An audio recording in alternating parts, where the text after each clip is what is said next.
বন্ধুরা ইউটিউবে কিন্তু নতুন একটা ফিচার্স লঞ্চ হচ্ছে। তো আজকের এই ভিডিওতে তোমাদেরকে সেই ফিচার সম্পর্কেই বলবো। তো প্রথমে তোমরা ইউটিউবটা ওপেন করবে, এরপর এখানে সার্চ করবে এমআর বিস্ট, এরপর এমআর বিস্টের একটা ভিডিওর উপরে ক্লিক করবে। তারপর এখানে দেখতে পাবে 4টা চ্যানেল, মানে এখানে আরো এক্সট্রা 3টা চ্যানেল অ্যাড করা হয়েছে, আর এটাকে বলে কোলাবরেটরস। আর এই ফিচার্সটাই কিন্তু নতুন লঞ্চ হতে চলেছে।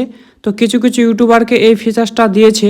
আমরা কিন্তু ইনস্টাগ্রামে দেখেছি যে একটা আইডির সঙ্গে আর একটা আইডি কোলাবরেটর করা যায়, আর এই ফিচার্সটাই কিন্তু ইউটিউবে লঞ্চ হতে চলেছে। আর এই ফিচার্সটার জন্য কিন্তু আমরা অনেকটা সুবিধা পাবো, তার কারণ একটা চ্যানেলের সঙ্গে আর একটা চ্যানেল অ্যাড করা থাকলে সেই চ্যানেলে আমাদের ভিজিট করতে পারবে। ধরো ইউটিউবে তোমার একটা চ্যানেল রয়েছে, আর সেই চ্যানেলের সঙ্গে ধরো তোমার একটা নতুন চ্যানেল অ্যাড করবে, তাহলে এই ফিচার্সটার মাধ্যমে কিন্তু অ্যাড করতে পারবে। আর এই ফিচার্সটা কিছু কিছু ইউটিউবারকে দিয়েছে, সবাইকে দেয়নি, তার কারণ এটা টেস্টিং করার জন্য মিস্টার বিস্টকে দিয়েছে। তো আশা করছি এই ফিচার্সটা হয়তো কিছুদিনের মধ্যে লঞ্চ হয়ে যেতে পারে। তো বন্ধুরা এই ছিল আপডেট। তো ভিডিওটা কেমন লাগলো তোমরা একটু কমেন্ট করে জানাও, আর চ্যানেলে নতুন হয়ে থাকলে চ্যানেলটা অবশ্যই সাবস্ক্রাইব করে দিবে সবাই।